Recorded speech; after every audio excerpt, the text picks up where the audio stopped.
Сәлеметсіздер ме оқушылар? Бүгін біз тригонометриялық теңсіздіктер бөлімі бойынша жиынтық бағалау есептерін талдаймыз. Бұл 5-ші БЖБ. Бірінші есеп. Координаталық жазықтықта f от x тең синус x плюс 1, яғни оның графигі міне y тең болады. Синус x плюс 1. Мына жер кішкене қате болып кетті. Және g от x тең 1. Яғни ол y тең 1. Мына түзуіміз. Осы функциялардың графиктері бейнеленген. Графикті пайдаланып, f от x артық g от x теңсіздігінің жауабын барлық нақты сандар үшін жазыңыз дейді. Енді қараңыздар, белгілі бір аралықты қарайық. Мінекей мына екі функцияның қиылысып тұрған осы бір аралығын қарастырайық. 0 мен пидің арасында жатыр, да? 0 және пи. Міне осы екі аралықта екеуі қиылысып тұр. Енді синус x функциясының периодын жазамыз. Себебі байқасаңыз, міне осы бөлік ол қайталана береді. Міне мына жерде тағы солай қайталанады, одан кейін тағы қайталанады. Мына жерде мысалы пидан 2пиге дейін, 2пиден мына жерде тағы да қиылысады. Минус пидан 0-ге дейін, мына жерде тағы қиылысады минус 2пи мен минус пидің аралығында. Сонда осы бір бөлігін былай жазуға болады. 0 қосу 2πk бізде теңсіздігіміз, яғни x және пи қосу 2πk. Сонда теңсіздіктің шешімі бізде 0 қосу 2πk-дан пи плюс 2πk-ға дейін. К бұл жерде барлық бүтін сандар. Немесе мына нөлді жазбауға болады. Мен тағы да бірлік шеңбермен көрсетейін, егер сіздерге түсініксіз болып кететін болса. Мысалы, бірлік шеңберді саламыз. Бірлік шеңбер дегеніміз ол радиусы 1 болатын шеңбер. Радиусы 1-ге тең. Сосын синус x. Бізде синус x функциясы, ол сіздер білесіздерді, OY өсіне қатысты алатынымызды. Сонда былай шығайын деп тұрғанына қараңыздар. Мынаған саламын. Менде f от x ол синус x плюс 1 болып тұр, ал g от x-міз бізде 1-ге тең болып тұр. Сонда синус x плюс 1 артық 1, синус x артық 0. Міне осы теңсіздікті шығаруымыз керек. Негізі есептің жауабы бұны тұр. Мен сіздерге тағы да бірлік шеңбермен көрсетейін деп отырмын.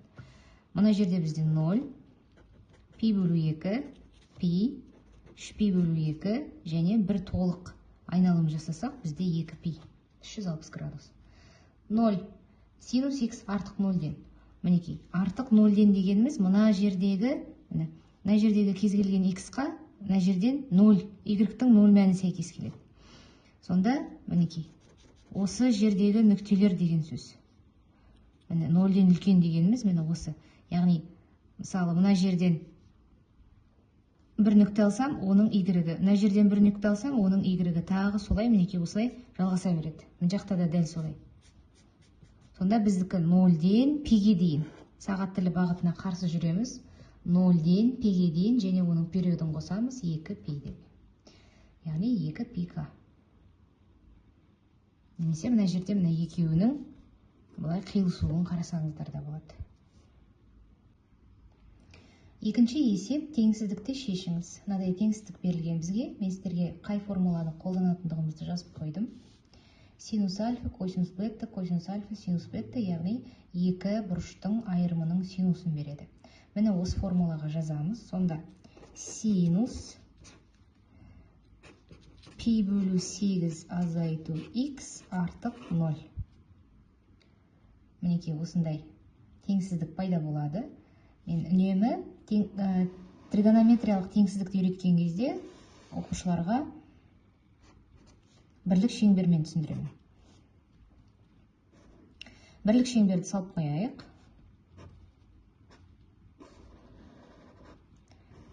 Бұл жерде шеңбердің әдемі болуы маңызды емес, ең бастысы есепті дұрыс түсінсеңіз болады. 0, пи бөлу 2, пи, 3пи бөлу 2 және 2пи. пи бөлу 8 азайту x-ті альфа деп белгілеп алайық. Синус альфа артық 0-ден. Синус альфа артық 0-ден, манағы бірінші есепте осындай болды да? Яғни бізде ол 0-ден пиге дейін. Сонда жазамыз. 0 қосу 2 пи к. Бізде қатаң теңсіздік, сондықтан теңсіздіктің белгісі міне осылай болады. Мына екі жер боялмайды. Және пи қосу 2 пи к. К тиісті z. Енді x деп болмды, альфа. Мында альфа деп алдық қой. Альфаның орнына пи бөлу 8 азайту x апарып қоямын. 0-денді жазбаймын мен. 2 пи к кем альфаның орнына пи бөлу 8 азайту x кем пи қосу 2 пи к тиісті z. Енді мына пи бөлу 8-ден құтылуымыз керек. Екі жағынан да пи бөлу 8-ді алып тастаймын. Минус пи бөлу 8 қосу 2 пи к. Мұнда 0 болады. Минус x-тің өзі қалады. Пи азайту пи бөлу 8 қосу 2 пи к тиісті z. Минус пи бөлу 8 қосу 2 пи к минус x кем. Мұнда 8-ден беремін 7 пи. 7 пи бөлінген 8 қосу 2 пи к тиісті z. Теріс санға бөліп жіберемін. Пи бөлу 8 қосу 2 пи к. Периодына маңызды емес, мына жерде азайту деп жазу. Теңсіздіктің таңбасын өзгертеміз. Теріс санға бөліп жатырғандықтан. X артық минус 7 пи бөлінген 8 қосу 2 пи к тиісті z. Сонда біз теңсіздіктің жауабын жазамыз. Же жақша болады. Бірінші теріс саннан бастаймыз. Минус 7 пи бөлінген 8 қосу 2 пи к-дан пи бөлу 8 қосу 2 пи к-ға дейін. К тиісті z. Міне, осылай шығарасыздар. Және соңғы есеп, үшінші есеп. Теңсіздікті шешіңіз дейді. Тангенс квадрат x азайту 1 қосу түбірас 3. Тангенс x қосу түбірас 3 кем 0-ден. Бұл жерде тангенс x-ті мен а деп алайын. Сонда а-ның квадраты азайту 1 қосу түбірасты 3а қосу түбірасты 3 кем 0-ден. Квадрат теңсіздікті шығарамыз. Ол үшін 0-ге теңестіремін. А квадрат азайту 1 қосу түбірасты 3а қосу түбірасты 3 тең 0-ге. Дискриминант табамын. Дискриминант тең болады. 1 қосу түбірасты 3-тің квадраты азайту 4 көбейту түбірасты 3. Жақшаны ашамын. 1 қосу 2 түбірасты 3 қосу 3 азайту 4 түбірасты 3. 1-ге 3 қосамын 4. 2 түбірасты 3-тен 4 түбірасты 3 азайтсам 2 түбірасты 3 қалады. Онда бұлай етеміз. 4 азайту 2 түбірасты 3-ті формулаға келтіруіміз керек. Минус 2 түбірасты 3. Мына жерде түбірасты 3-тің квадраты қосу 1-дің квадраты. Сонда бұл бізде береді түбірасты 3 азайту 1-дің квадраты. Жақшаны кері ашып көріңіздер, осы шығу керек. А1-ді табамын. 1 қосу түбірасты 3 азайту дискриминант, яғни ол түбірастында болады. Түбірасты 3 азайту 1-дің квадраты. Бөлімінде 2 тең болады. 1 қосу түбірасты 3, модульмен шығады, және бізде түбірасты 3 1-ден үлкен болғандықтан түбірасты 3 қосу 1. Қосу 1 қайдан шықты? Мұндағы минус пен мұндағы минус плюс болып кетеді. Мына жерде түбірасты 3 пен минус түбірасты 3 қысқарып кетті. 1-ді 1-ге қосамыз 2, 2-ні 2-ге бөлсек 1. А2-ні табамыз.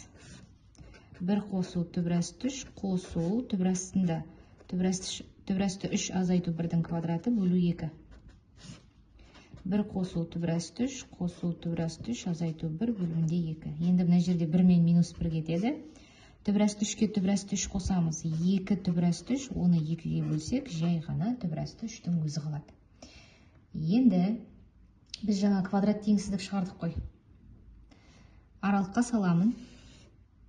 Бізде қатаң теңсіздік, сондықтан боямаймын. 1 және түбірасты 3. Бөлемін. мына жақтан 0 аламын. 0, 0 плюс. 0 минус, 0 плюс деген сөз. Бізге кем аралық керек. Яғни мына аралықты таңдаймын. Осы аралықта сонда тангенс x артық 1-ден, бірақ тангенс x кем түбір асты 3-ден. Себебі мына аралықта жатады.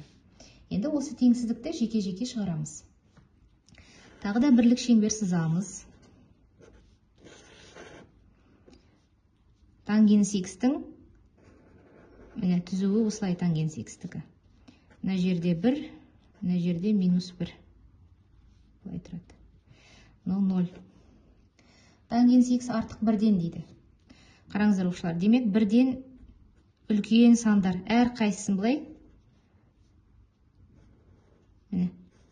Координаталар басымен қосамыз 0 нүктесімен. Сонда сізде осындай шексіз түзулердің жиыны шығады. Бірақ тангенс x бізде кімді қабылдамайды? Ол 90 градусты қабылдамайды.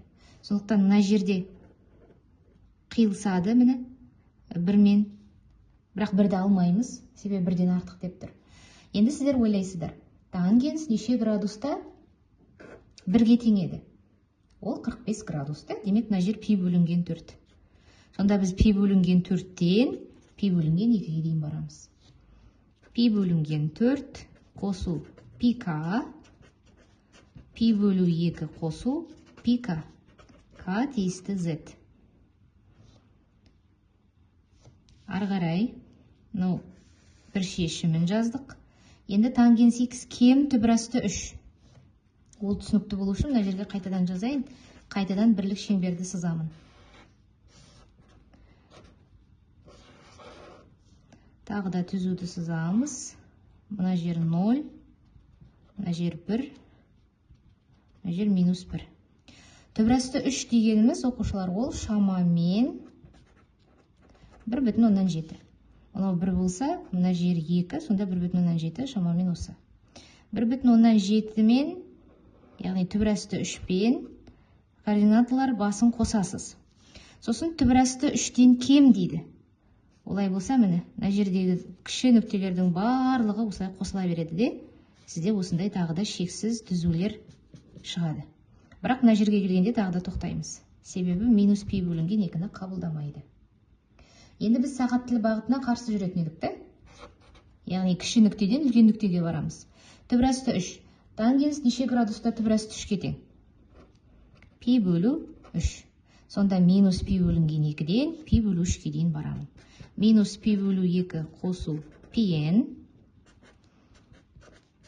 пи бөлу 3 қосу пи-н. N тиісті z.